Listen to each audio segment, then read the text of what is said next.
Bonjour, aujourd'hui on va voir des contre-exemples en réduction.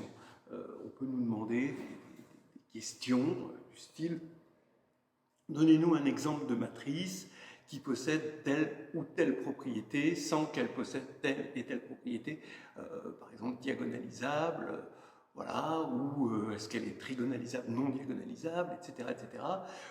Et avec des spécificités selon le corps. Et en fait, ce genre de questions, il y a une espèce de réponse assez, je ne dis pas universelle, il n'y a pas de réponse universelle, mais la matrice compagnon sert très souvent, et je fais de la pub pour cette matrice, même si je ne suis pas payé pour ça. Voilà, regardez, vous prenez un polynôme P dans K de X, K c'est un corps quelconque, je demande juste à P d'être unitaire, et de degré n, et je construis à partir de là sa matrice compagnon, donc il n'y a que des 1 comme ça sur la sous-diagonale, que des zéros un peu partout, vous voyez, tout ça c'est des zéros, et ici on met l'opposé, moins A0 jusqu'à moins AN-1, des coefficients du polynôme, mais pas le dernier. Donc ça c'est une matrice qui est dans Mn de K, elle est de taille n sur K. Elle a la propriété sympathique que son polynôme caractéristique c'est P et son polynôme minimal c'est également P. Et avec ça, on va construire des tas de contre-exemples, c'est ce qu'on va voir maintenant. Alors vous pouvez vous demander d'où elle vient cette matrice compagnon, je vous le dis très rapidement. Quand vous êtes sur K de X, vous pouvez quotienter par le polynôme P, l'idéal engendré par le polynôme P. Et là, vous avez un anneau, qui est aussi un K-espace vectoriel. Et comme c'est un K-espace vectoriel, vous allez avoir une notion de dimension, et cette dimension, c'est exactement n, le degré du polynôme. Et comme vous avez un espace vectoriel, vous allez avoir des endomorphismes, et un endomorphisme de multiplication par x. Voilà. Vous avez une base naturelle, c'est 1x, x2 jusqu'à xn, moins 1. Donc, les classes ici modulo P. Et donc la matrice compagnon, c'est juste la matrice dans cette espèce de base canonique, on va dire, de K de X sur P, en tout cas de base naturelle. C'est la matrice dans cette base de la multiplication par X. Effectivement, 1 va donner X, X va donner x2, etc., etc. Et à la fin, xn moins 1 va donner xn, mais xn, ici, comme p est égal à 0, ça va faire xn va donner l'opposé de ces nombres-là. C'est pas mal. Et maintenant, on va attaquer les contre-exemples. Alors ici, c'est ma demande. Ici, ça va être mes polynômes. Et ici, ça va être, donc ici, c'est les polynômes, et ici, ça va être les matrices compagnon. Alors d'abord, diagonalisable, non diagonal. Bon, diagonalisable, non diagonal. Diagonalisable, ça veut dire que le polynôme minimal est scindé simple. Donc déjà, je vais prendre un truc scindé simple. Je vais prendre x facteur de x moins 1. Voilà, ça fait x2 moins x. Et donc, ça va faire une matrice qui va avoir cette tête-là, x2 moins x, on va avoir 0, et puis moins 1 qui va devenir 1 ici. Voilà, elle est diagonalisable et non diagonale. Après, on peut le faire sans la matrice compagnon, évidemment. C'est très facile. Vous allez voir que la matrice compagnon va nous aider dans des situations où l'intuition ne marche plus.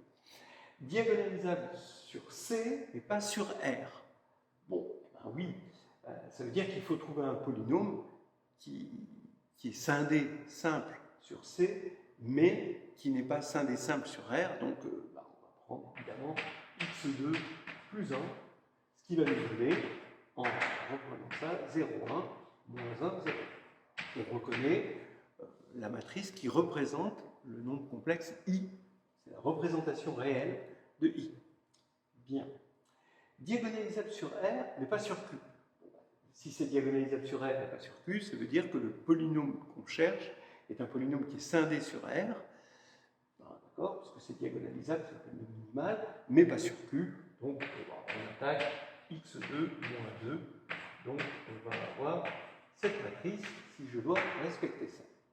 Diagonalisable sur C, mais pas sur Z sur 2Z. Alors là, c'est plus compliqué, ça veut dire qu'il me faut un polynôme qui est scindé sur C. Donc déjà, on va le prendre sur Z, hein, pour pouvoir le réduire modulo 2, il faut que ce soit sur Z. Et donc diagonalisable sur C, mais pas sur Z sur 2Z. Et bien justement, on va prendre x2 plus 1. Ça va être diagonalisable sur C, puisque ça c'est scindé simple sur C, donc le polynôme minimal scindé simple, donc c'est diagonalisable, mais pas sur Z sur 2Z, bah oui, parce que en fait, modulo 2, bah, ça c'est x plus 1 au carré. Donc comme le polynôme minimal a des multiplicités, ce n'est pas diagonalisable, donc on va prendre cette matrice. Voilà, celle-ci, on est sûr qu'elle est diagonalisable. Ah, mais on va mettre un moins. Je pense que si on mettait un plus, ça marcherait aussi, hein, mais ce serait carrément diagonalisable sur R aussi, mais ça marcherait aussi. Hein. Là, je mets un moins, mais plus marche aussi. D'accord, ça marche. Bien. Maintenant, diagonalisable sur C, mais non trigonalisable sur Z sur 2Z. Alors, déjà, non trigonalisable sur Z sur 2Z, ça veut dire qu'il nous faut un polynôme, on va le prendre à minima de degré 2, qui n'a pas de racine sur Z sur 2Z. Donc ici, vous allez prendre x2 plus x plus 1. Voilà. Donc ça, 0 n'est pas racine, 1 n'est pas racine, puisque l'image de 0, ça fait 1, l'image de 1, ça fait 1 plus 1 plus 1, ça fait 1, et comme il n'y a que deux nombres, ben voilà, donc celui ne se scinde pas sur Z sur 2Z, donc c'est non trigonalisable. Et sur C, bah ça, comme le discriminant, ça fait moins 3, eh bien, il y a deux racines distinctes, et donc le polynôme minimal, ici, ça va bien marcher, il va être scindé simple, et donc on va avoir 0, 0, moins 1, moins 1. Voilà. Elle est belle, celle-là. Alors maintenant, non trigonalisable sur R, diagonalisable sur Z sur 2Z. Alors là, bon, vous voyez que celle-ci, là, elle était non diagonalisable avec le plus, elle est non diagonalisable sur R, mais pas non plus sur Z sur 2Z. Il va falloir trouver un polynôme, alors diagonalisable sur Z sur 2Z, ben, on n'a pas tellement le choix si on veut rester en degré 2. Hein, donc ici, je vais prendre x2 moins x, comme ça, je suis sûr que le polynôme minimal, hein, si ça c'est mon polynôme minimal, il va être scindé simple parce que les racines c'est 0, 1. Donc je ne pouvais pas en prendre d'autres. Mais maintenant, je veux un polynôme qui se réduise en ça et qui n'ait pas de racine sur R. Donc je vais prendre x2 moins x et je vais ajouter 2.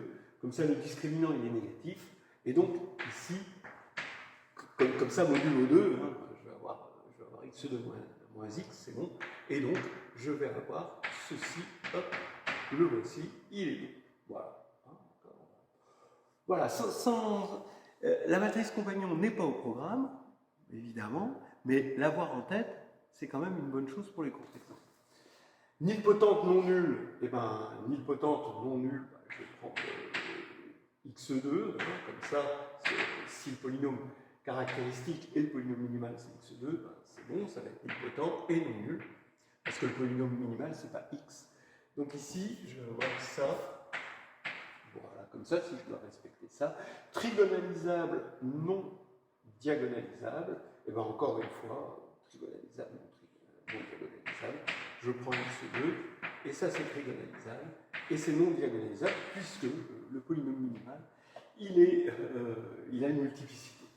Voilà, en conclusion, je voulais montrer un petit peu la puissance de la matrice compagnon dans les contre-exemples, même si ce n'est pas au programme, que ce soit de la grecque, c'est pas au programme de la grecque, c'est pas au programme en classe prépa, rien du tout, et pourtant, c'est une immense source de contre-exemples, et après, une fois que vous avez le contre-exemple, c'est très facile de montrer que ça a la propriété. Le tout, c'est d'avoir l'idée de dégainer ce contre-exemple-là, éclairé par ses propriétés.